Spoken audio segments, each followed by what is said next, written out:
Good morning, all.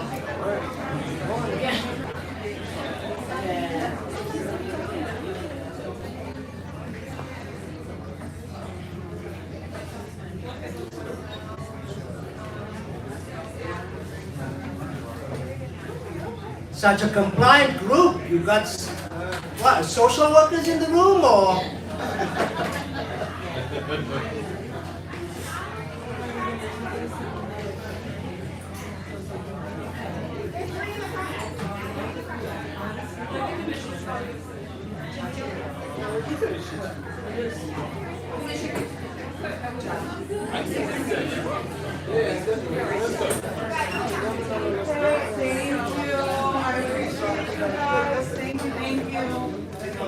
They're going to sit in front. Thank you.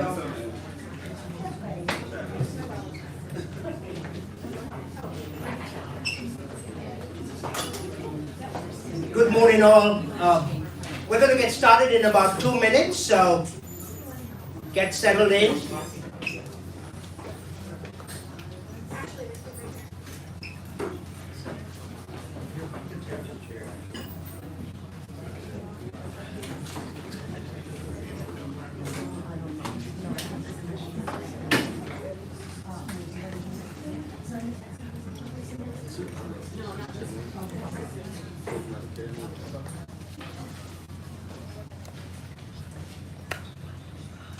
All right, I guess we didn't need 2 minutes.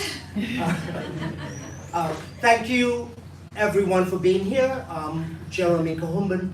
I'm the president and CEO at the Children's Village. It's great to have all of you here with us on this beautiful day to celebrate Social Worker Month and to celebrate the Bravehearts and the amazing work that's happening in New York. Thanks to the efforts of many of you. You're an impressive audience. I also know that many of you are very busy. I think we've got 4 of the busiest commissioners in the room. Everyone else will keep the kids safe while you're here, don't worry, I promise you. Today is a celebration of Foster Care Month, and it's a celebration of the thousands of New Yorkers, like all of us, that step up and step out and take risks to keep kids and families safe in this state. We do incredibly hard work. And our foster parents and our adoptive parents who open their hearts and their homes to our young people do incredibly difficult work. This is truly a celebration. It's also a celebration of a collaboration between these big systems, and in this case OCFS, and a group of young people with a vision and a passion. And I've been in this work for a little over 20 years now. So I want to kind of impress on you the importance of the word collaboration between system and young people impacted by this work. It was not so long ago when those of us who are professionals thought that we knew everything and we could fix everything if we were given enough time and money. And boy, were we wrong. Time and money did not solve the problems. But having young people, having parent advocates, having family members, having kinship family members, having faith groups work alongside us has fundamentally changed the numbers and made it a better place for young people. And today, we're going to take a step forward in announcing a very important advance in our sector. But before we go there, because I don't want to steal anyone's thunder, I want to get started by introducing Dr. Demaya Harris-Madden, our commissioner for OCFS, but also a local. I met the commissioner when she led the Youth Bureau in Westchester County. And what we love about our Youth Bureau in Westchester County is that it is not a system-focused youth bureau. It is a youth bureau that cares about every child and every family in every community in this county.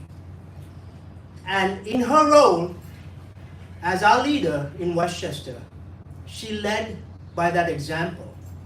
And those of us in this system we know the truth, right? The truth is this: our kids and families do better when they're treated like everyone else. If you come to Children's Village and you talk to us about housing, you'll hear us talk about that all the time. That our young people and our families do better when they live amongst us, not segregated and put aside in places where you and I would choose not to live. So it's with great pleasure that we invite you, Commissioner.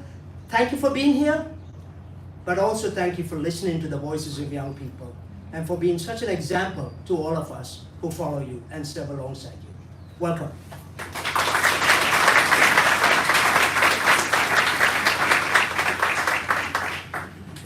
Thank you and good afternoon.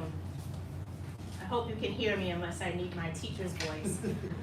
It's always hard to follow the doctor, the good doctor here, because Jeremy, you are so insightful and such a transformational leader. You are someone that I've long admired, and even from afar, many, many moons ago, I actually worked with MST from Children's Village when I first left the private sector. And so Children's Village is a very special place to me. As it was mentioned, prior to my appointment by Governor Hochul to the state, I did operate the Westchester County Youth Bureau, which served every single municipality. I believe there's 56, I think Leonard's here that may correct me, and John, right? And so to your point, it's about all children, all families, and the work could not be done without trusted partners like Children's Village. So thank you, Jeremy. I also always hesitate to speak after him because he's like so knowledgeable that I never know what he's gonna say. So thank you for agreeing not to steal my thunder today, Jeremy. I also wanna acknowledge Warren Kent, who I've worked with for many years as well, going back to Urban League days and John, as well as the many valuable and talented trusted members of Children's Village. I see my sorority sister, Dr. Tracy, who I often rely on for not just medical advice, but just to keep me grounded in the reality of what's happening on the ground. So I acknowledge Tracy, as well as my former colleagues and still partners in this field who I've learned so much from. Commissioner Leonard Towns, who is here, joined by his first deputy, John Beefus. I think I saw my really good friend in the back, Dr. Bell, Tara Lehman, so many, too many to name. But I'd be remiss if I didn't note that I'm so excited to be here, in part for, obviously, this endeavor, but also to celebrate Jessica Grimm. I have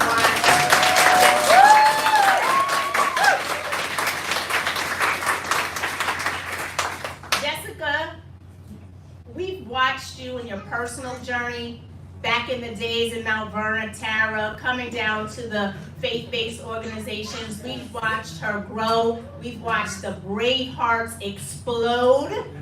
And so you come from excellent roots, despite your experiences, which, by the way, is the ultimate superpower for you, because without lived experiences and the integration of lived experiences, sorry, practitioners, we would not find success in this space.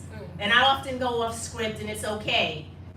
Most times I go off script. And this is that point, because I have lived experiences. We all have lived experiences. I commented yesterday for juvenile justice. When I go into the 9 facilities and I talk to the young people who are serving their time, some for the most egregious acts, it doesn't matter. I see my team members of my team were here, but also my budsman, Rashida, who we stole from Westchester County.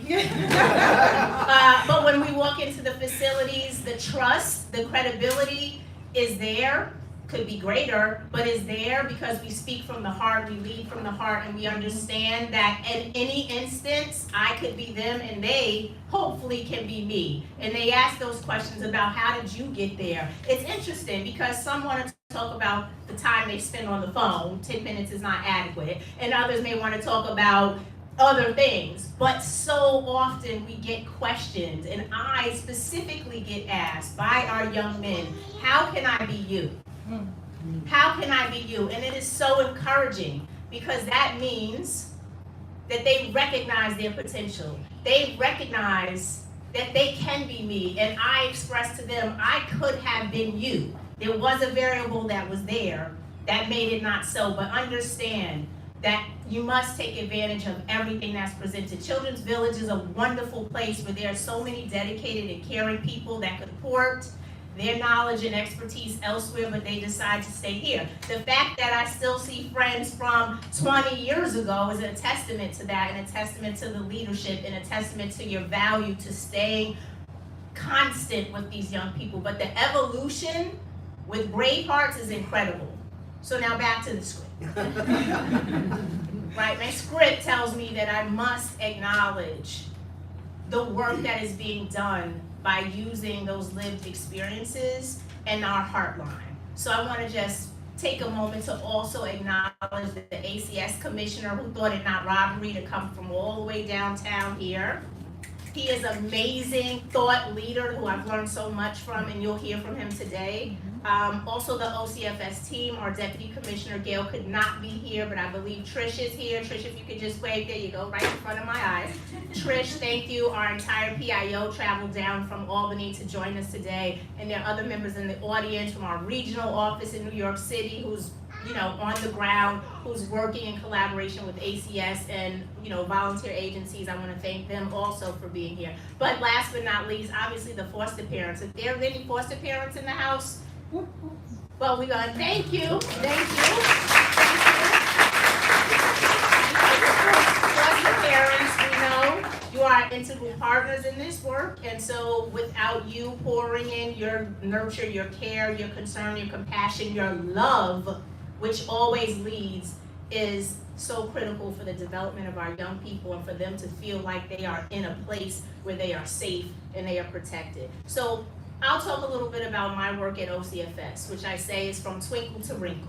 Don't steal it because I stole it from someone else. Twinkle to wrinkle is what we do. At OCFS, we have oversight, of course, of the local Department of Social Services and ACS. Unfortunately, we have really grounded folks in that work, so that makes it a little bit less daunting. But it's a very challenging job for all of us, right, Leonard? Really hard.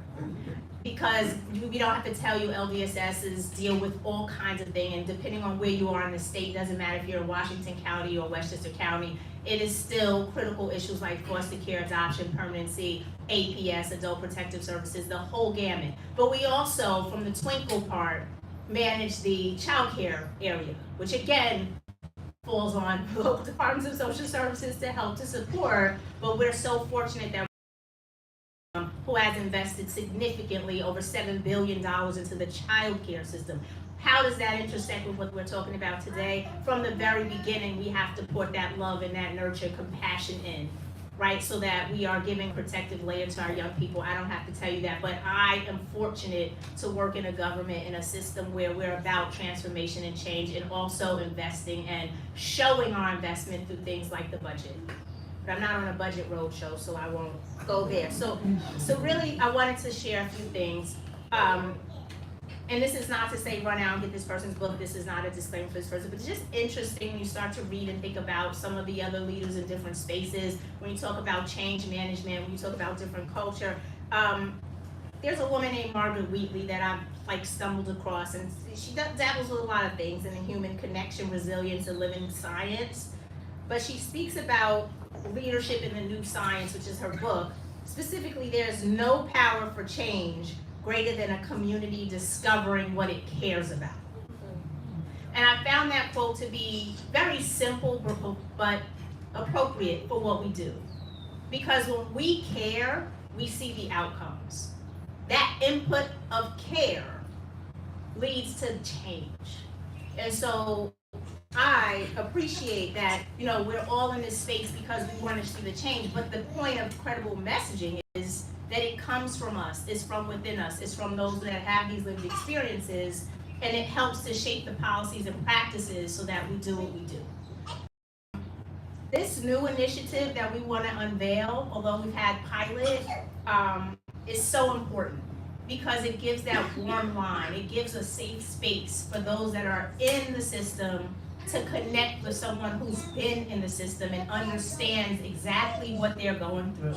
And so when this was launched, I was incredibly proud, even more excited to know that Children's Village, Jessica was behind this. And so we know from different modalities, whether it's mental health, substance abuse prevention efforts, that it's efficacious to have credible messengers. And so why not use that in this system? So I want to say thank you to those who started this process before I got here, but I will take credit to say that I'm a full supporter of it, and to understand that this is just a critical component that also is a response, a responsible response to the needs that we see by adding trusted, credible voices to the system. I'd also like to just note that what's obvious, that's not a fire drill, is it? Or is that my buzzer to stop?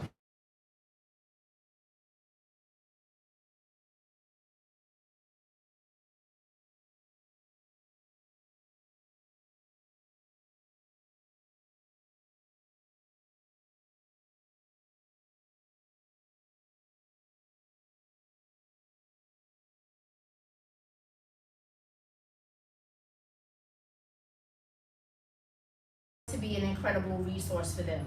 So again, there's lots of talking points. I think I've hit to be an incredible resource for them. So again, there's lots of talking points. I think I've hit most of them, but I want to just say thank you again, and to note that we have some landmarks that are going to be highlighted today in observance of Foster Care Month, and also, you know, we're working throughout the year.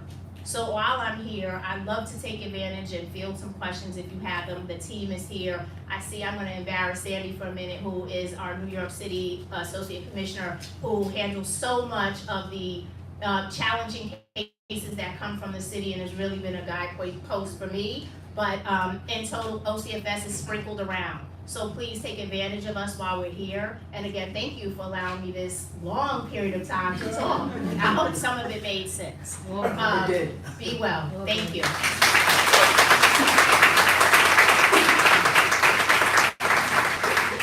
Thank you, Commissioner, and you do get credit for the Heartline, not because you're the commissioner, but because those of us who knew you, we knew that you cared exactly about this type of collaboration long before you got elevated by the governor to where you are. So, thank you. Thank you for your leadership.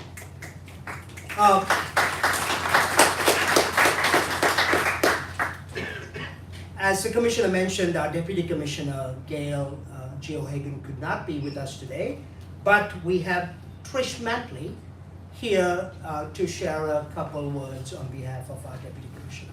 Trish, welcome. Thank you.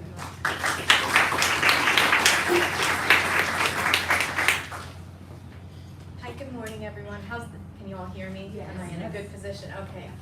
I am so honored, and I feel very privileged to be here standing before all of you today. Foster care is an issue that is near and dear to my heart. I am relatively new to OCFS, been here about 9 months. But I started at a local district, Albany County, and got my wings there. I was there for 25 years, and a lot of my work there was in foster care. And now I am an associate commissioner here with OCFS, and I am so proud to be in the Child Welfare Community Services Division, and standing before all of you in this wonderful room full of people that show up every day to give their hearts on the line. And I'm just really grateful. And I went off script too, so sorry. So when Gail couldn't make it today and asked me to speak for her, I truly felt honored and privileged to be here, even though my hands shake. Because public speaking is a new adventure for me in this role, but I truly am grateful to be here. So first I'd like to thank you, Jeremy, and the Children's Village for hosting today's event. And thanks to all of you for being here today as we recognize and celebrate National Foster Care Month. We're also here to recognize our partners, Bravehearts M.O.V.E. New York, and celebrate the launch of the Bravehearts Heartline, a peer-to-peer support line for youth in foster care. Oh, sorry. Oh, I'm so sorry. Is that better? Can you hear me now? I'm so sorry. This warm line is truly remarkable, innovative endeavor OCFS is so proud to support. Today we honor the strength and resilience of the more than 390,000 children and youth in foster care nationwide. That number is astounding to me. And to express our deep gratitude to the families, social workers, and communities who support them. Foster care is essential, and it can be a lifeline. For children who have experienced abuse, neglect, or trauma, it can mean the difference between despair and hope, between instability and the possibility of a brighter future. And behind every child in care is a network of people, like yourselves, striving to give them the love, stability, and support they deserve.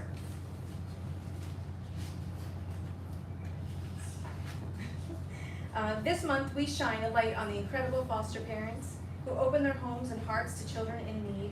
We'd also like to offer special recognition to the kinship caregivers and kinship foster parents who step up to provide loving homes to relative children. When a child must enter foster care, we know that placing a child with a relative leads to better outcomes for that child, including stronger bonds, fewer placement disruptions, and reduced impacts of trauma. Of the children in foster care in New York State, about 37% are placed with kin. OCFS strives to increase that number to at least 50% by providing supports and services to strengthen kinship families and promote the permanency and well-being of children. As part of Foster Care Month, we also honor the caseworkers and child welfare professionals who work tirelessly, often behind the scenes, to protect vulnerable youth and uplift their voices. And we celebrate the resilience of children and youth in care who continue to grow, dream, and overcome despite the challenges they face. But foster care is also a call to action. Too many children still age out of the system without permanent families. Too many are separated from siblings or moved from home to home, losing the connections that give them a sense of belonging. And it is why we are so excited to partner with Bravehearts in the launching of the Heartline. What I truly appreciate is Jessica Grimm. She saw a gap and an opportunity to make a difference. And she bravely stepped into this space. Thank you, Jessica.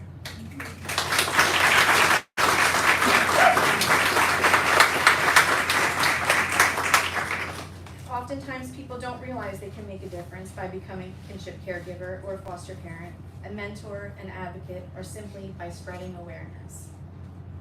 So this May, let us not only recognize, but also act. Let us commit to building a system that uplifts every child and supports every family. A system grounded in compassion, stability, and opportunity.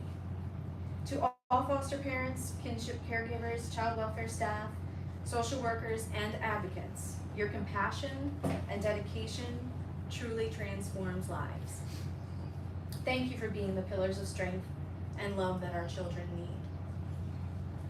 Let us continue to work together to ensure every child in New York State has a safe, nurturing, and permanent home, because every child deserves a chance to thrive. Thank you.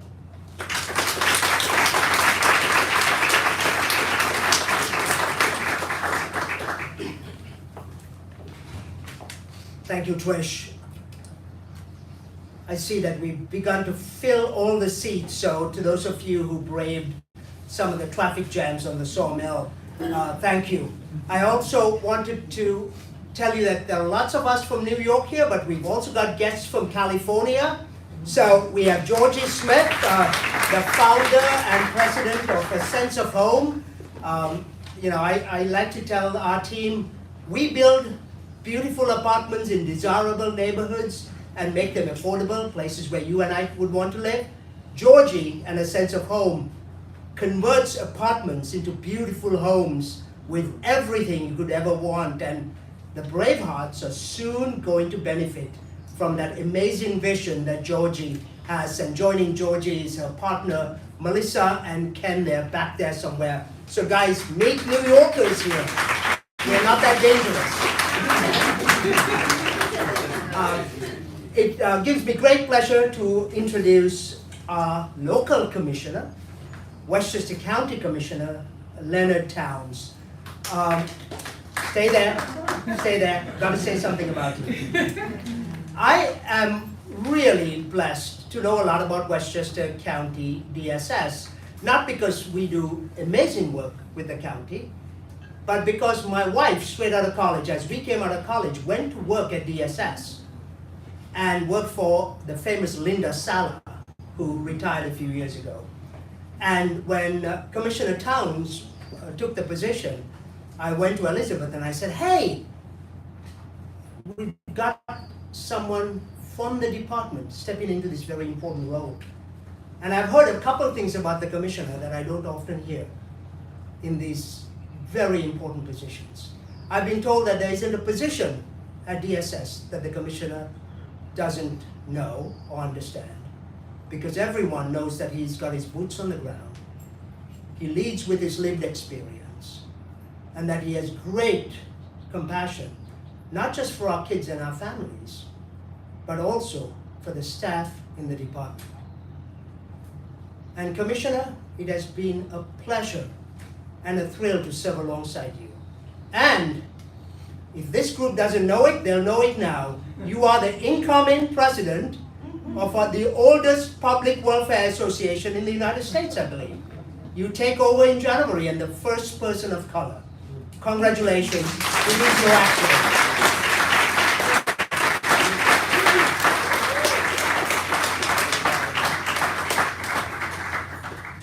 Good afternoon, everyone. Jeremy lays it on thick. Goodness, man. Listen, All through them. I got to give thanks to you for our friendship. I remember meeting you at a presentation in Bronx, Sarah Lawrence College, and I just knew who you were from the very beginning, man. And I appreciate your heart, and you've been an example for me as well, just to commit to the work we have to do. So it's a pleasure. Damien, good to see you in town. How's everybody doing today? Good. Good. Look out here and I see these Bravehearts. I can only just... I can't even fathom how fast time is flowing. I remember 10 years ago, I remember being in my district office, I remember Jessica coming in with the team and talking about the Bravehearts. And she didn't get a great reception. And you know, that made me feel like I have to talk to my team about this. But from that point on, I realized Jessica's heart about this work and her resilience to get this done. And I've seen you all grow and blossom throughout the years, and I'm just so proud of you guys because you mean so much to the community that we serve and to the world. And I want to thank you for your resilience, because I know you've been through it, but yet to stand up and speak to people your truth and help people understand your position is amazing. Now I have a few notes because I don't want to miss a point that I have to share. So this old cliche about experience being the best teacher, right? And I think Jeremy referred to us as practitioners thinking our experience is what matters, but that's not the experience. It's that lived experience that you guys have that makes the difference in people's lives. Because we can learn and we can come, but if we don't know what it's really about, we can't be that helpful. But you guys represent that to the youth of the world. So this is a great, great moment for you guys to open up this Heartline, because this is an opportunity for you to fill a gap that needs to be filled, where people can feel comfortable talking and sharing their stories with someone who knows. Not just someone with education that can't relate, but someone who knows, someone who's been there. So this is awesome, man. I'm inspired by it. I remember a few years ago, I was in a Zoom meeting during COVID with Jessica and a few others, and we were talking about DSS and the work we do, and how, you know, you work pretty well, but they just don't care enough. And I had said, you know, unfortunately, I can't fix hearts, you know. Our work is our work, and I can provide the training and hope we get the best people, and we got a lot of great people, but sometimes we don't always have the right people in the right place with people in their current situations. But I thought about that, and I said, you know, she's right, and we gotta focus more in on how we treat our customers and our youth. So we've been doing a better job at that, and I want to say now that times have changed. It's 10 years later, and now that caring is in your hands. Because now you can fill the gap that we sometimes don't fill at the best. Our work is not a perfect science, right? We have people coming from all walks of life, coming in. Some people with experience, some need training, but we are here to support you in every way we can. And I know I came and saw you guys at the facility the other day and saw the great work you're doing. And as a department, we want to continue to foster our relationship. And with that being said, I want to highlight Tara Lehman. Are you here, Tara? She was one of the early champions of the Bravehearts. Stand up so we can see you. And I want to thank her for her hard work. I also want to thank my previous, he's my first deputy now, but he used to be the deputy of child welfare, John Beefus, who was a part of the very beginning of all this. And my current deputy, Ms. Lizette Matos, who is powerful. She's all about the youth. She's full of love and compassion. So make sure you all get to know her and speak to her. we're doing our best to continue to work with you and build our relationship. This Heartline is amazing. It's something that is needed, it's necessary. I see it. You know, as an adult, I like to think of myself as someone who could be a guru with the youth, you know, because I've had some experience, but I don't have it. You know, I'm out of touch with the kids today, you know. But those who've been there, who are closer in age, who can kind of meet those needs is what's necessary. So I'm looking forward to you all doing great things with this. And we as a department want to continually support you. So keep bringing things to our attention. You know, if you see gaps in our service and our work toward youth, that's where I really would like to hear more from you. And I've told my team time and time again, we've got to connect more with Bravehearts in terms of getting their knowledge to help us improve in the work we do. So I'm here just to say thank you to you all and congratulate you on your success in this Heartline. I see great things. I've seen you guys grow unbelievably in 10 years. I can't imagine how great you're going to be in 10 more. Thank you, and I wish you the very best in this endeavor.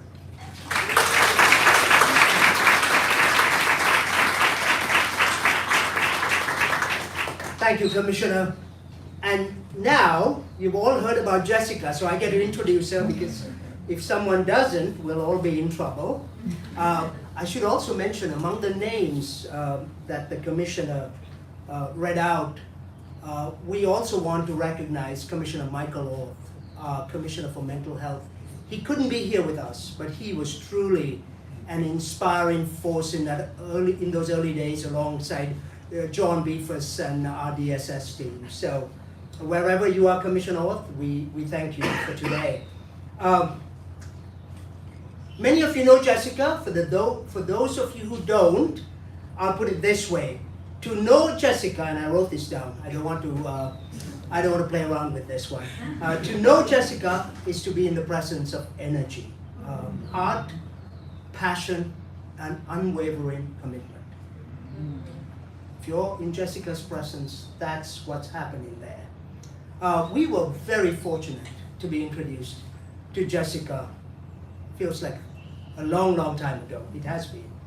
And I want to thank our Senior Vice President Warren Kent back there, who came into our office and said, Jeremy, there is a small organization and we should step up and help them. Now, we'd helped a couple organizations by then, but this one's scared me a little bit for a couple of reasons. One is, I love the Commissioner when he said, tell us more. That's easy to say, but when you have young people who have had the system, despite our best efforts, is not perfect. And to have a group of young people right here in a place, I was telling this to our guests earlier, people walk this campus and they say, oh my God, this is great. People, why do you want kids to leave so quickly? And I tell them the same thing. I'm like, this is not a place of family. No matter how hard we work, kids should not grow up in residential. The sooner they get out of here, the better. And this is really hard work. And that pain, and the risk of post-traumatic experiences for young people that have aged out of the system to be right here and see our failings, because we fail every day, felt like too great a risk for me to bear. But Warren, of course, who is incredibly persistent, did not leave my office. I had a series of meetings scheduled, and I finally said, hey, it's on you. Okay. Which is all he wanted to hear, because the next time I heard about it, the Bravehearts had moved in. They were driving our vehicles. Jessica had ideas and thoughts and complaints, and it was an adventure. And we became so much better because of you and because of all of you.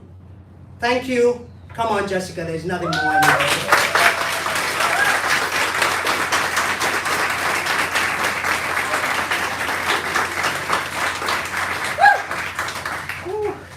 Okay, so I am nervous because I am sitting feeling covered in so much gratitude and appreciation and accolades, but what I'm leading with right now in this moment is the little girl who never even dreamed that this could be real. And I just have to sit with that for a moment, because I don't know how I got here. I don't know how we got here without hope. That has been everything for me, and that is the theme that we are going to celebrate with you all today.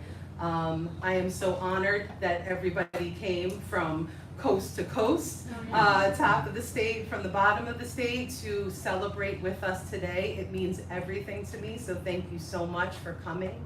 To our supporters in the room, to our allies, to our funders, to our commissioners, to our staff members, thank you so much for supporting us on this 12-year journey. It has been 12 years of Bravehearting. And to folks that are joining us from live stream and could not be with us today, thank you so much for joining in.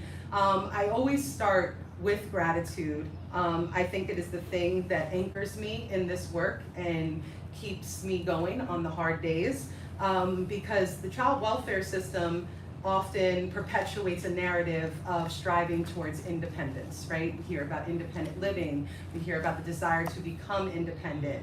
As a young professional, I struggle to do anything alone, and I don't think I even thrive in solitude. It's about interdependence. And so knowing that you have people in your corner when you feel uncertain, when things feel scary, knowing that you're not alone is a significant catalyst to change and to outcomes that we all want for ourselves.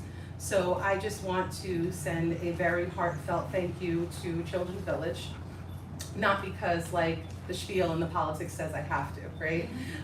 Because this is family.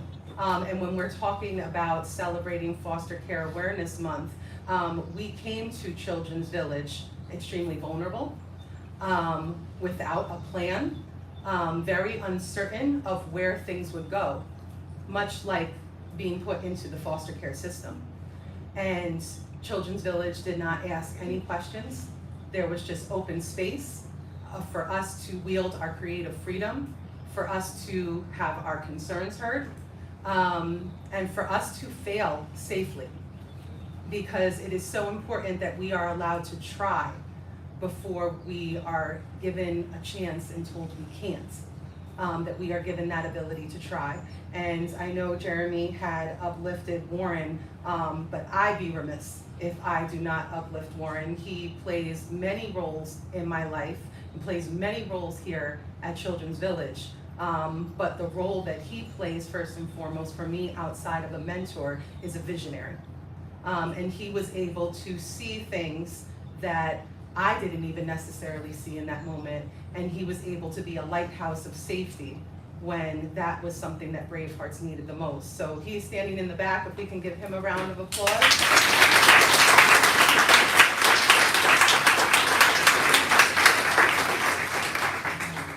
Allied relationships matter, and without them, young people struggle to be able to have access to the spaces that they deserve to be in. So thank you so much, Warren, for taking that risk, right? It's about risk averse to going to what really works, and so thank you for always believing in us. And when I talk about Children's Village and the relationship with Bravehearts, sometimes I do akin it to similar to a foster home. Being able, but organizationally. So we talk about them being an organizational mentor to us. Now we have grown to a level where we are in a strategic partnership with Children's Village, where we hold, manage, and own all of our own contracts with that back end support, where we are given a chance to still learn. And that is what fostering is about. The actual definition of fostering is to be able to invest into the growth and development of someone or something. And so that ability to share power, that ability to be creative with risk-taking has given us the ability to span our voices even farther with celebrating the Heartline today. And because of those relationships and having a safe space to learn and land and even fail, because change is hard, it is messy, it requires support, it requires unconditional support. We don't want to cheer on young people when it's working well. We want to be there for them when it is hard as well. That allowed us to deepen, strengthen, and establish a relationship with the Office of Children and Family Services, which for an alum of foster care means everything. Everything, because that, it's somewhere, right? The logo for OCFS is something that you see on the side of a van that removes you. It's something that you see pull up to a parking spot when you are having a home visit. It is something that is bringing you to a court appearance. To be able to see that logo today in partnership with a youth-led nonprofit organization and allowing us to help guide you all of what could be is incredible and not something I ever thought would be possible. So I want to thank the Office of Children and Family Services for allowing us a blank canvas to create what stands before you today. I want to highlight that there was no plan here. And also the Heartline spans years of leadership. This has been about 8 years of conversation in the making. Many different commissioners, many different deputy commissioners, associate commissioners, staff members, and every single one of them, when they heard about the idea of a peer-led warm line in the child welfare system to bridge the gap of peer support, whether you were living in rural Buffalo or urban Brooklyn, that it was greeted with a smile, it was greeted with warmth, and more importantly, it was always greeted with a yes. There was never a no. There was always a yes. And so I think there is something incredibly profound about a state system that has the responsibility to always get it right, to be able to say that we can't get this right without you all. So for OCFS, I really want to be able to uplift that and thank you for that, because we do have the answers. We just need the trusting relationships to help curate what we already have within us. So thank you so much for that. And I also want to be able to just add on to the importance of the shared leadership, that it didn't take one individual to really usher this work forward, that this has been over the years, just so many people in the making to make this moment happen. Although Gail is not with us today, I want to thank her for her leadership and really keeping the Heartline in such a safe incubator to allow us to thrive, and for putting an incredible individual in our atmosphere to help us usher this work forward. So I want to lift up Molly McHale, who has been an incredible supporter. Don't know Molly at OCFS, please take time to get to know her, because in all of my years of doing the work, there is an intimidation of working with systems. You want to get it right, we want to make sure we're perfect, we want to make sure things land well. And Molly just allows myself and the Bravehearts to be authentic. And that's really what matters. So Molly, thank you.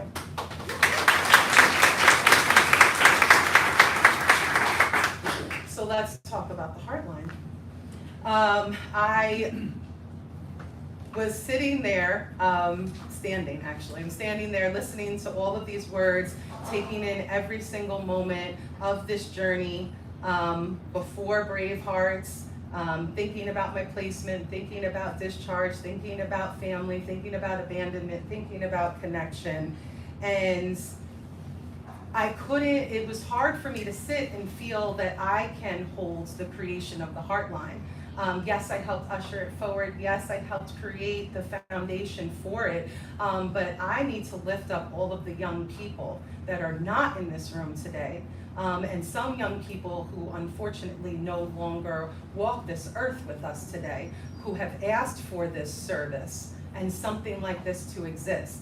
And they're the real creators of this service.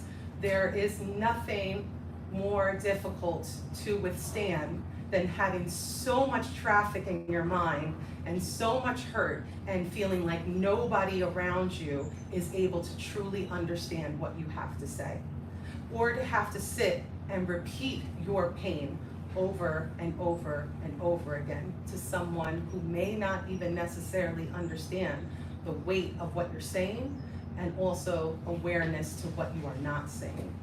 And so the Heartline is created to uplift the importance of peer support, because young people, I know we have parents of teenagers in this room, your teenagers are going to their friends first, are they not? When they're dealing with something? Yes. Because of relatability, because of connection, and also because of authenticity.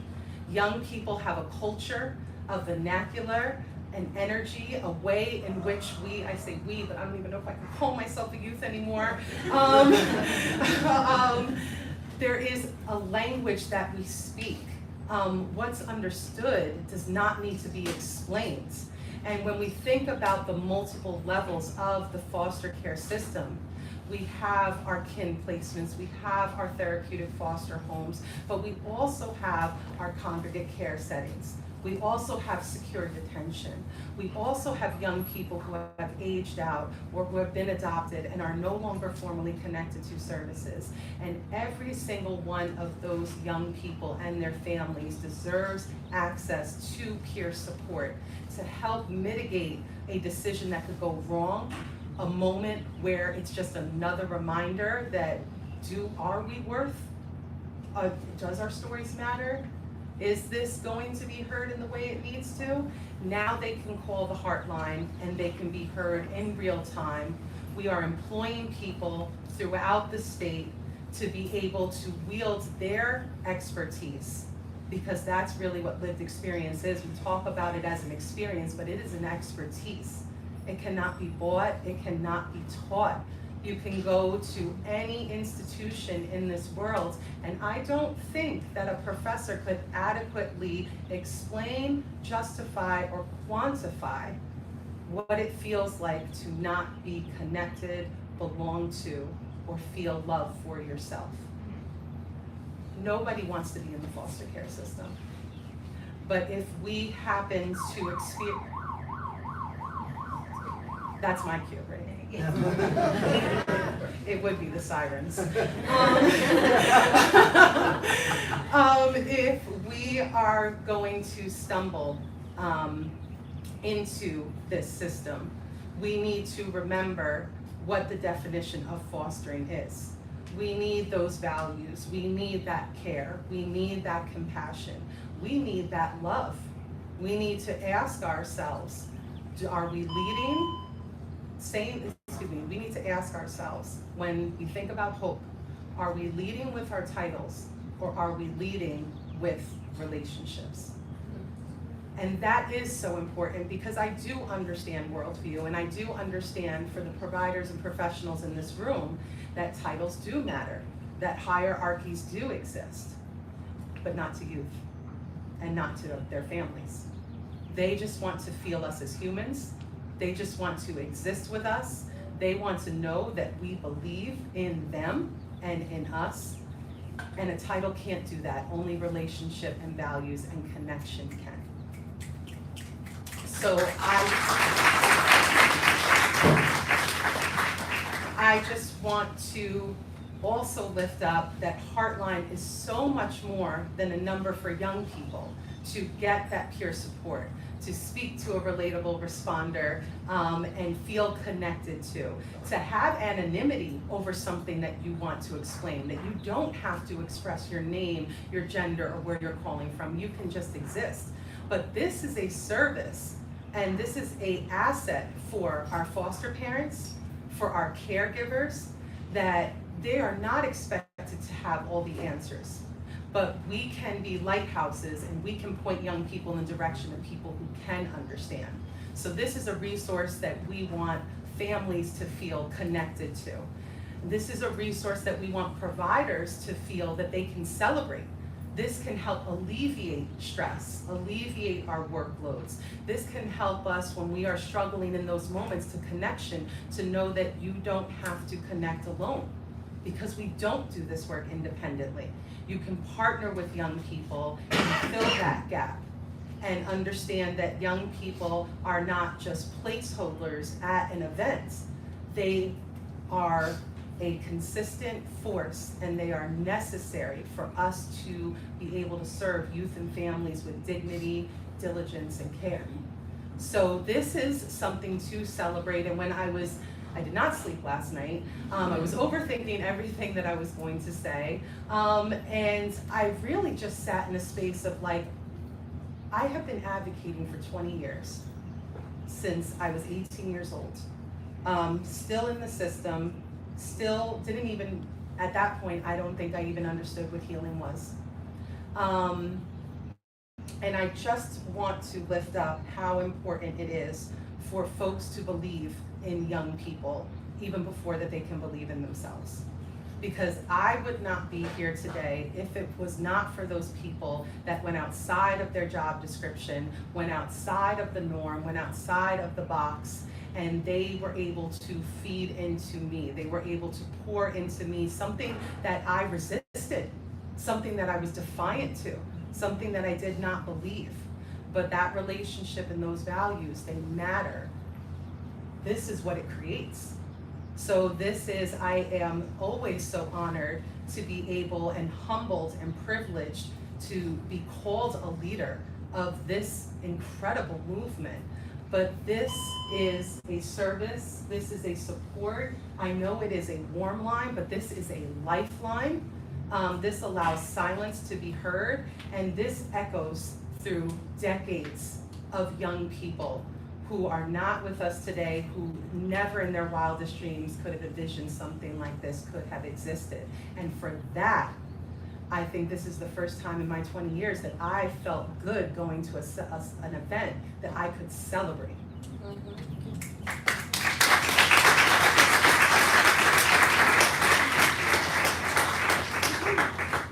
Heartline is not just a program, it is proof that youth voice matters. And it works. We just have to lean into the theme that brought us all here today, which is awareness. We have to lean into our own self-awareness. What can we do to support young people more? What can we do to hear families' needs deeper? How can we lift up their goals, their ideologies, their voice before our own? And I know that's hard, but it is possible. And this is what we are celebrating here, that things are hard, but they are possible. I know that we are short on time, so I want to be gentle with my remarks because we got a chance to hear from the big dogs, but you're gonna hear from the big lions now. And I want to give space for the experiential experts to be heard because that's who ushers this work forward. When I think about 2 decades of braving, I would not be a good leader if I don't think about ushering the leadership and the voices forward of Bravehearts and what that looks like. And so I can't wait for the day when I get to step back and just be someone in the audience and see the leaders of Bravehearts continue to take this not only statewide but national. And something to highlight, and Commissioner, I'm not even sure if you had the chance to be informed, but Chicago has reached out already to OCFS to find out what is this. Well, first they asked, can their young people call? Which we had to say that was a hard no. Not yet. We are just in our pilot stage, but not yet, right? We're doing something that can be taught. We're doing something that can be viewed as a model, and that's exciting, and that's the celebration that brings us here today. I want to close my remarks with how I started them, which is gratitude. My Bravehearts in the room, can you just one time for the one time be heard for a second?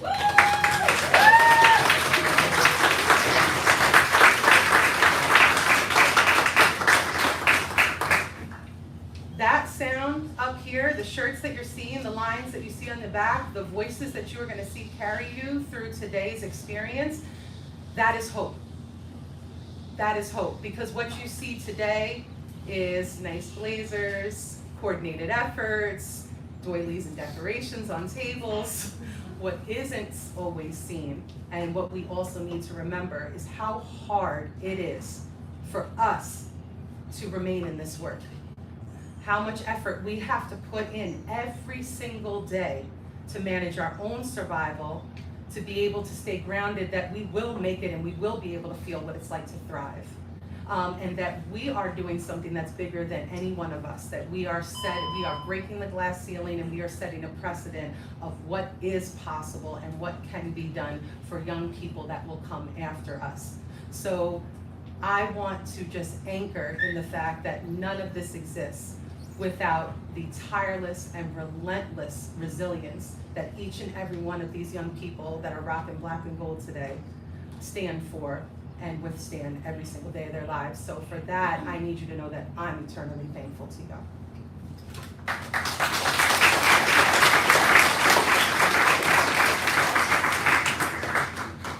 I have the privilege to be able to introduce our big lions that are going to come to the podium and share some of their experiential expertise, their worldview, their journeys, and why the Heartline matters so much, and why this is a moment for all of us to celebrate and own. I want to give us a call to action though, if I can. I want it to invite us that for today, for celebration of Foster Care Awareness Month, for celebration and recognition of Mental Health Awareness Month, that our call to action be our ability to demonstrate care. What does that look like? What does that feel like?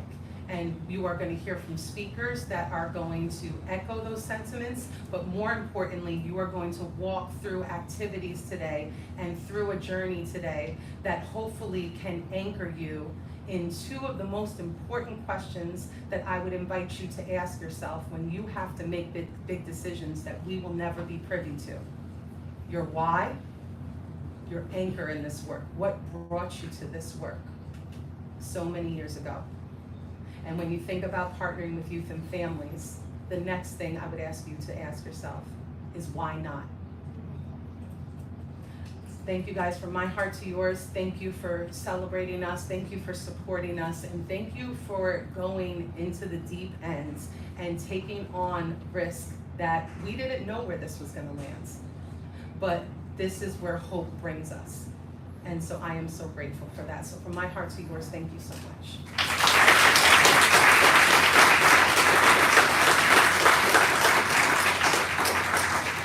I would like to take this opportunity to step away from this podium where I left my sweaty handprints on the podium and invite Cheyenne Gallagher to the podium, who's going to introduce a very important person. And I just want to take a moment to know, yes, you need to be with me. Cheyenne serves as a program lead, project lead with the Office of Children and Family Services, but it comes to this work with not only academia, but experiential expertise. She has been in my life in the Braveheart constellation for a little less than 2 years, but I feel like I have known her my whole life. She is a Braveheart. She is a gift to OCFS and ushering their work forward.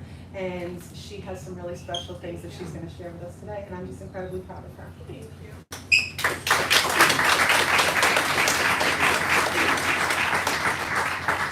All right. Hi, everyone. Can you hear me back there? Okay, cool. So as Jeff, outed me, I do work at OCFS. As well as I'm a lived expert. I've had child welfare in my life since 8 months old with our first CPS investigations. I'm a sibling of 6 and an eldest daughter. So if you're an eldest daughter in the crowd, we have shared trauma, right? And I'm also, exactly, Ashley. So I'm also here today as a big sister, right? I'm the big sister to my girl here, Rhiannon. And you're gonna hear from her next. And today the theme is hope. Right, Jessica started us off in a great way, but I want to be honest, hope wasn't always easy for us. Like many eldest daughters in care, I got really good at looking like I was okay. So good, in fact, that no one ever really checked. I was the golden child, the high achiever, the one who was expected to hold it all together, especially for my younger siblings. But just because I wasn't falling apart on the outside didn't mean I was okay. I just was really skilled at masking, at people pleasing, right? 2 things the system often mistakes for stability.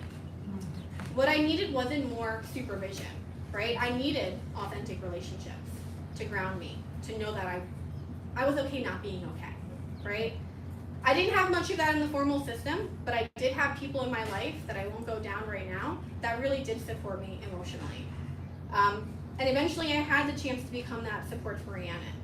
Not because paperwork told me to, but because I wanted to. I didn't even know what the word kinship meant before the paperwork was lit, how much paperwork did we have to do? I didn't know what kinship meant, and I just knew that I wasn't thinking in legal terms, right? I'm thinking like an older sister who finally had the capacity to take her little sister in, which I wish I would have done when I was 15 years old. And so I was thinking like a big sister who wanted to create stability, right? Without chaos without fear, without always having to come to the rescue, because now she's going to be in my home. When Rhiannon moved in, I finally had the capacity to show up for the way that I'd always wanted to. But she doesn't know how much she provided me in that transactional experience. She brought warmth in our home, emotionally, and well, literally. She used to crank the heat up every night after me and my husband said, please do not raise the heat because our room gets like a sauna. And I thought she was being very dramatic. And then my husband goes in her room one day and touches the wall. And he's like, this is freaking cold. There's no insulation here. Okay, we run, all right? So it turns out she was actually cold the entire time. So I appreciate Rhiannon. Voices. I appreciate Rhiannon. She's also the funnier one. So, you know, she was suffering in silence with style, and now my husband is renovating that room. Right? So Rhiannon didn't just bring warmth, though. She brought wisdom. Especially for our younger brothers, we have two who have really high needs. And so she's the one who taught me what true support looks like. She has a natural ability to sit with people and with their pain and say, yeah, this is hard. And I struggle with that because I'm a fixer. And I'm like, what can I do, blah, blah, blah, right? And she sits with it. That's the kind of empathy you can't teach. There were times I had to fight for her when the system didn't listen. I'll quickly share that I'll never forget the day that she was in a dangerous foster home, and I refused to return her until they agreed to move her. So we were considered AWOL, but we call that love.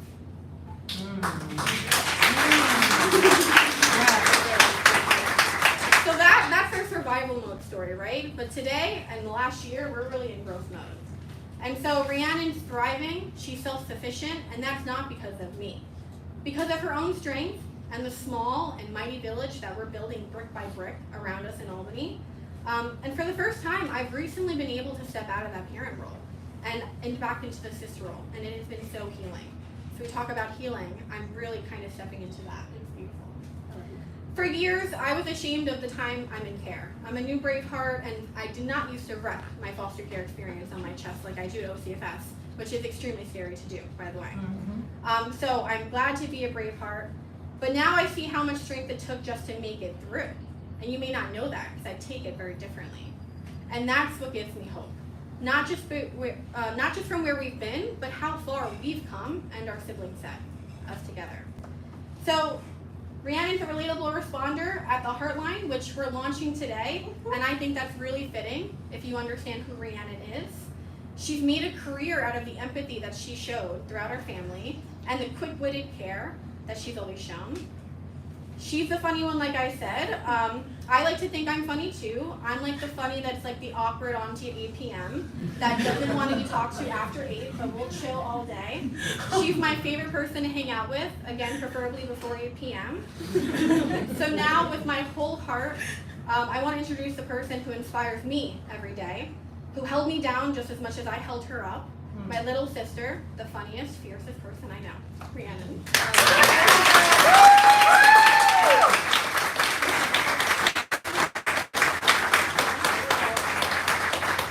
You see how persistent she had to be about being the funnier one? She thinks she's funny. That's a story about me right now. I love you. So, I am a relatable responder, but before I became a relatable responder for the Heartline, I had a relatable responder for myself. My sister Cheyenne, being 6 years older than me, had the ability to navigate the system in ways I couldn't. Although we were going through the same things at the same time, she had a different set of skills. As a relatable responder for the Heartline, our role is to listen, relate, and connect. We know how difficult the system is, we've been through it before, and we know ways to navigate it because we are equipped with resources. That's what Cheyenne did for me. Throughout my time in foster care, Cheyenne's number was ingrained in my brain. Excluding the countless times she saved me from difficult home placements, there are times she helped me by just being on the phone. Being a relatable responder to me is like being the older sister I was privileged to have. Wow. Don't stop. You said this. We listen. From de-escalating an AWOL situation to crying out boy problems, my older sister was always there, and that's what I hope to be as a relatable responder. Throughout the 10 years of foster care, we were separated. Sometimes all the help Cheyenne could give was answering my calls. I think we can all agree that meeting someone who has survived what we are going through fills us with hope. I think that is the most important factor of being a relatable responder. We relate. We were foster kids too, and that feeling seldomly goes away, as Jess said. When Cheyenne didn't know how to help me or my siblings, she found someone or something that could. The difference between me and Cheyenne, me having Cheyenne, who was a foster kid herself, scrounging around, trying to look for resources to help her little sister, relatable responders have them on hand. We are out of the system, we stepped into our healing journey, and are ready to give these youth the connections they need specified in their county in New York City. Relatable responders are the personification of hope for youth when they have no one to advocate for them, no one to remind them that they have rights as a foster youth, and no one to tell them that everything will be okay. My hope is that outside of the work and growth we do as a relatable responder for the Heartline, you all seated can also be a relatable responder for a youth in your life. Thank you.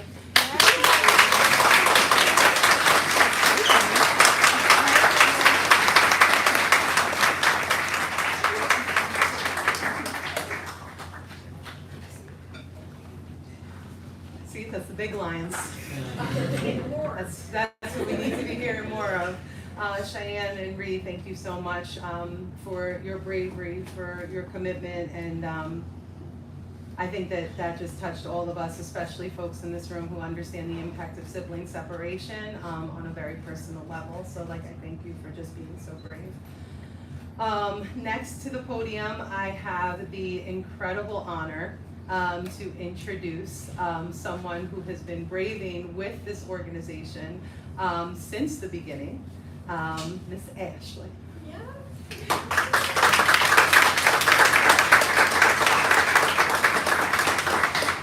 Ashley is a Braveheart. She is a foster mother. She is a friend. She is a big sister. She is a mentor. She is a recent college graduate.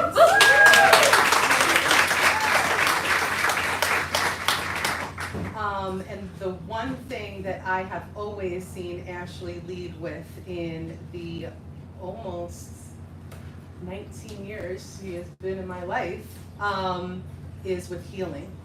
And when Ashley and I helped to create Bravehearts, I was always inspired and deeply appreciative that she was able to choose compartmentalizing her own pain and putting that on hold to help young men in the Westchester County Jail, young adults in Yonkers, in Getty Square, where we have our roots from, with Westchester County and Westchester Building Futures, and our roots of starting there in our home base.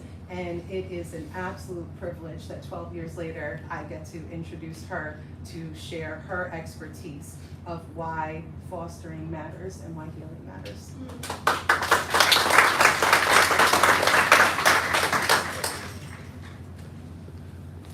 Good afternoon, everybody. You hear me? Good afternoon. Yes. Good afternoon. So first I want to start off by saying that I have known Jessica for a long time. So long that I remember when the Heartline was her cell phone. And it wouldn't stop ringing. So that's how long, I'm very happy to see that, this is coming off the ground. It's going to be amazing for all of our youth in New York State, and I'm very happy to be a part of it and its inception. So today I want to talk about caring about children and families and the future that we have to share for them.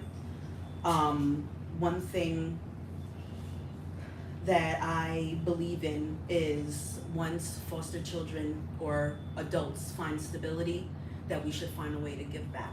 So as Jessica said, I am a member of Bravehearts. I have been, I've worked in programs, I volunteered, but as I get older, I realize that there's still a need for me to help, and not only help others, but also help myself heal. And I found myself deciding to get certified to become a foster mother. 2 years ago when I was 30 years old, I knew there was something that I needed to do.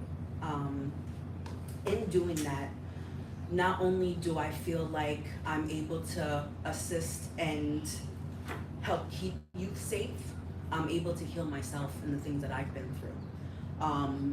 Help the outcomes of other youth, and heal myself while doing so. I believe that those who have experienced foster care that their lived experience not only helps with the youth that we serve in the community, but it can help serve youth in care that we care for. One thing that I always struggled with was safety, not only physical safety, but emotional safety when moving from home to home, being in kinship care as well. I feel like youth or adults that have went through foster care, we have that little extra safety net. We know what it feels like to feel vulnerable and not have normalcy. And as a foster parent, that's one thing that I always keep at the forefront of my mind is how normal can I make it for the youth that are in my home? How comfortable can they be with me? What can I do to make them feel like everybody else? And have that normal experience, even when there is a visit that's missed, or there is a certain activity that we're not allowed to engage in because of the harm reduction and making sure that everything is safe. I want to make sure that everything remains normal for the youth, and I believe I'm sorry, I'm rambling a little bit, guys. I believe that this is a way for us as adults that have been in the system to break generational curses and help us move forward. One quote that I came across while kind of putting my thoughts together that like made me tear a little bit was a quote that said, when someone has known brokenness and they choose to build love, that's not just parenting, that's redemption. And I feel like stability, especially for adults who have went through foster care, is a big thing for us to be able to move forward and climb the ladder, whether it be educationally or career-wise, or even just wanting a family. This is one of the best decisions that I believe that I have ever made, and I want to extend that to other foster adults, as I would call them, because I'm not a youth anymore. I'm not a youth anymore. The children are our future, and who better to know how they feel, the vulnerability, sometimes the sadness and the loneliness that comes with this. Who better than somebody who's went through that same exact loneliness and vulnerability?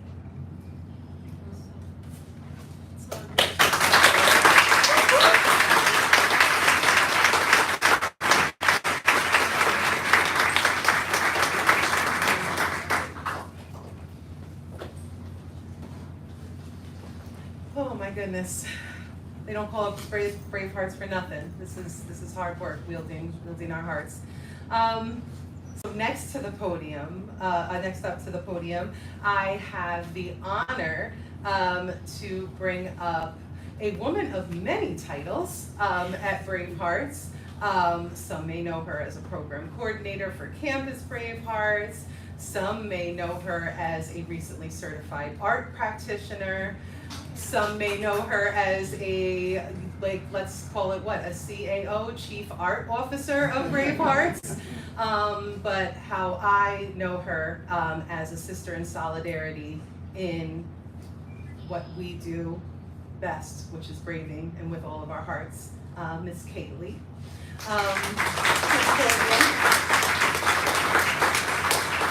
And she is the epitome of what it means to Braveheart, to push through the uncomforts, to trust things that don't necessarily feel clear or secure or concise, to lead with vulnerability, to lead with grace, to lead with love. And she does that through expression, she does it through art, she does it through colors, she does it through her magic. And we are going to experience activities today that she has largely spent her time creating for us today in the name of hope. So it is my absolute honor for us to be able to hear words from Ms. Kaylee Ditts.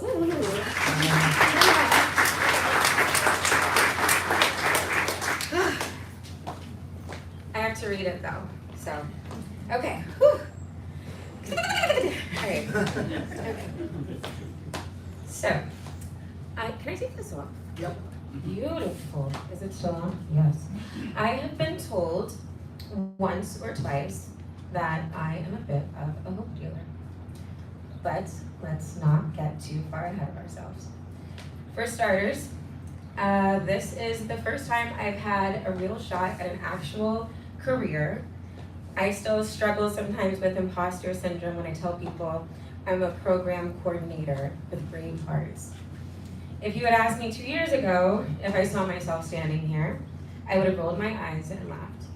The idea alone went against everything I thought I knew about corporate America.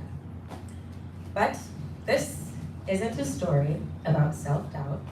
This is a story about hope. Growing up, I was certain I'd be a teacher, but not just any teacher.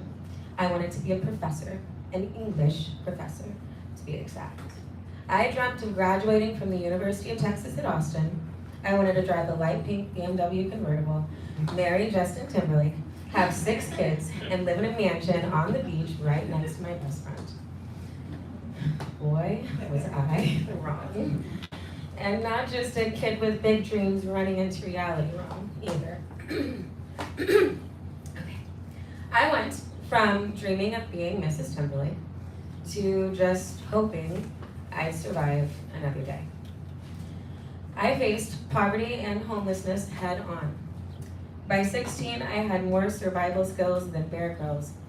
I knew how to break into show homes undetected, to stay warm, how to steal loaves of bread and clean underwear, how to sleep safely in the woods, and how to bathe in gas station bathrooms without looking like I had just bathed in a gas station bathroom. I survived sexual and physical abuse. I learned how to mask emotions, how to hide pieces of myself just to stay safe. I learned how to disappear in plain sight, how to lie, how to run, and how to laugh when I needed to cry. I became whoever I needed to be for whoever was in front of me. And somewhere along the way, I started to believe that I was less than, less worthy, less deserving than normal people. I thought I was hopeless. But the truth is, I was full of hope. When I was homeless, I hoped for a safe, warm place to sleep. When I was being hurt, I hoped for love. I hoped for family. I hoped for comfort, for connection. I hoped someone would just show up and stay. And this is a really bad time to say this, but I don't have the second page of my phone. I do mine. That is so on brand for you. This is awkward. Okay. I got this. Okay, I'm so sorry, you guys. Okay. Where were we? Okay, so. And somewhere along the way, okay. I'm so sorry, I can't do this. You got this. Okay, somewhere along the way, I started to believe that I was less than. Less worthy, less deserving. I did that already.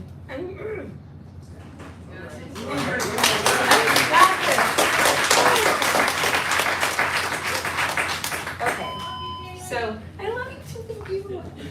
So all of the hoping that I did for the connection, for someone to show up and stay. But more than all of those things that I had hoped for, I hoped for a fair chance at life. And then I found Bravehearts.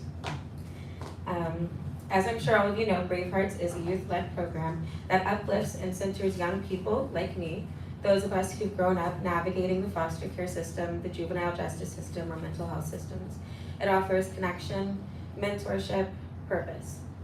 This job was literally made for someone like me. And by literally, I mean literally. It wasn't a degree. It wasn't family connection. It wasn't a long resume, but I am working on that. It was my pain. It was the gas station showers, the cold nights, the empty stomachs, the stolen loaves of bread. It was something I went through that made me qualified. For most people, opportunities like mine come from the highest points in their lives, but mine came from the lowest. as a Braveheart, I now get to be a beacon of hope for the people around me. I get to walk beside young people in their hardest moments and say, you are not broken, you're becoming. I get to build family where it didn't exist. I get to offer comfort and connection to the scared and lonely. I get to give hope to the hopeless. And maybe that does make me a hope dealer. Not the kind you find in a fantasy or a fairy tale, but the kind who hands you a flashlight and says, I've been there, let me walk with you. I'm so deeply grateful to Bravehearts for giving me a chance, one that I can now give to others. So to all you beautiful lost souls out there, I see you. And my hope for you is that one day you'll get to turn your pain into purpose too. Look around this room. You're not alone. Thank you.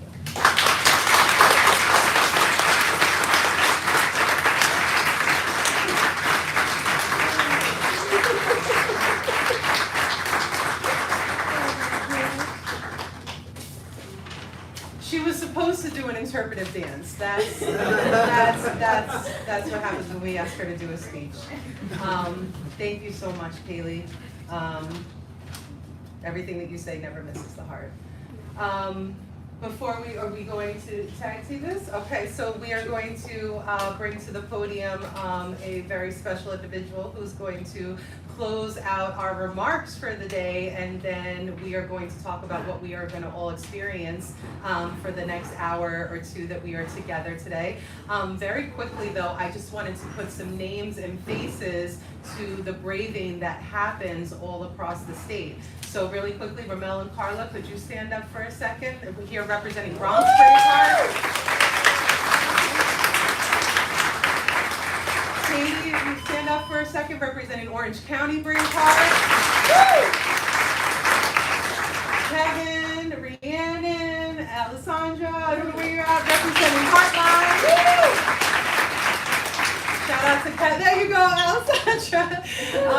And shout out to Kev to really keeping us anchored in the Heartline. He's the program supervisor, and you're gonna see him running around the event asking you a very important question, so just putting that out there.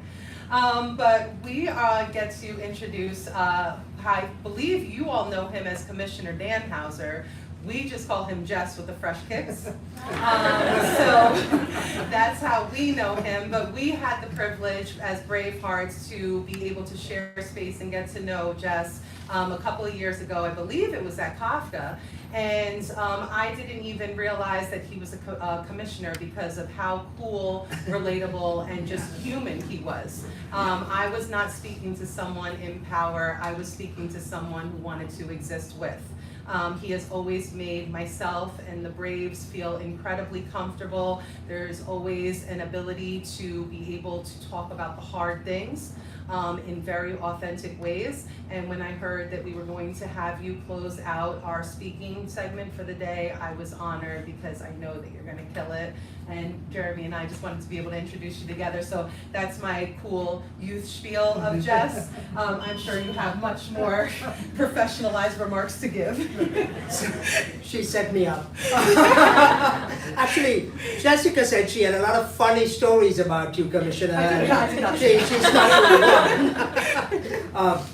Many of you know Just Dan Hauser, our Commissioner at ACS.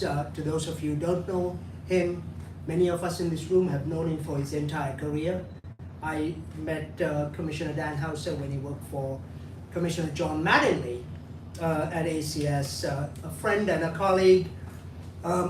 He's also a strong and dependable voice for children, for youth and for families. Jess has been a steady manager and a thoughtful, forward-leaning leader at ACS. These forward-facing jobs in child welfare are not easy. Our commissioners know that. There's a lot of second guessing, a lot of calls for perfection, but Jess never overreacts. He's always humble. That's something we talk about when we talk about Commissioner Dan Hauser. And he's always gracious, but he never takes his eyes off the final outcome, which is stronger families, less child welfare, less intrusion, and successful transitions to adulthood. If you haven't read his letter to the editor last week, I urge you to do. I know there's tons of stuff that we all write and get published. This is a letter worth reading. It's in the New York Post. Read it, because we are stronger thanks to his voice. Just come on over.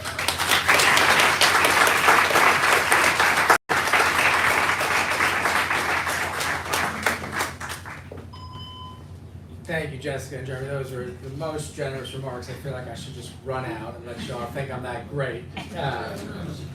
I am so thrilled to be here.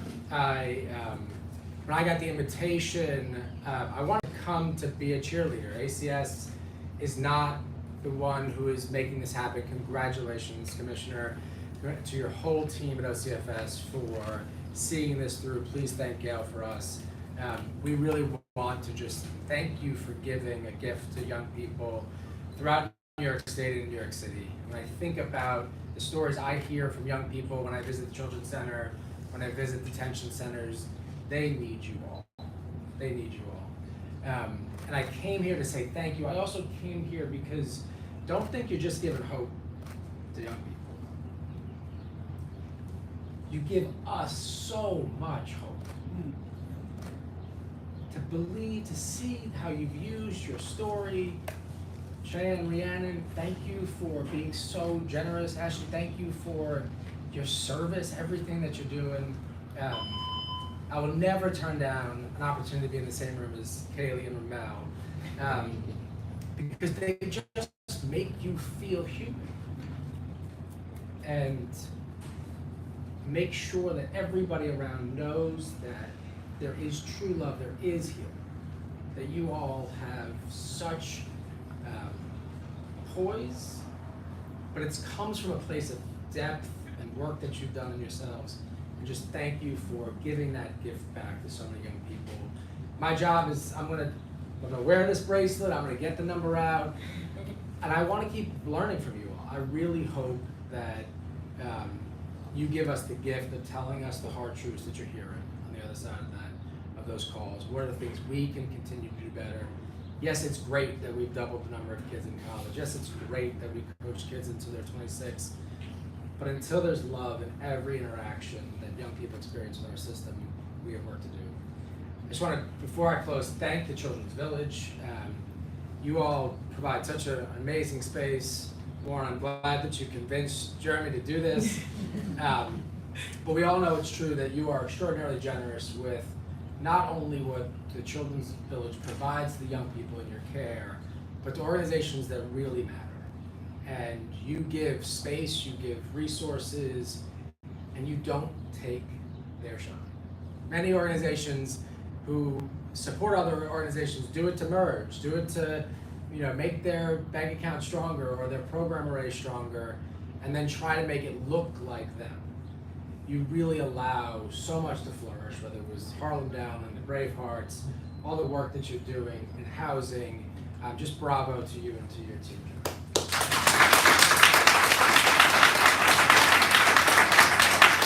Mr. Towns, I just want to say, you must be doing something really good. I try to steal Lizette Mato's back. She won't come back, but congratulations to everything that you're doing in Westchester. And to everyone who is assembled today, just thank you for being such amazing supporters of young people and of families. You know my number. If there's anything we can do at any time to make this stronger, I have asked Ramel, I gave him a little assignment earlier, I'll tell you later. And thank you for such a wonderful event. Enjoy. I hope to participate for a little while in some immersive activities. And I know I'm in the way of lunch and some food, so I'm going to get out of the way. Thank you all.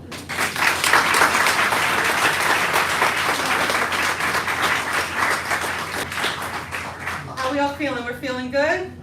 Yes? I need it better than that. How are we feeling? So this is a celebration today, and we are hoping hoping that you will stay with us for the next hour to two to really lean into that celebration. So I am not going to take up any more time because in the fashion of speaking, we have gone overtime. So we are going to get right into it, which is our hope movements. So everybody, I believe, was given a wristband when they entered today, yes? Okay, not everybody. Okay, so, all right, we're gonna pivot, that's what Bravehearts does well.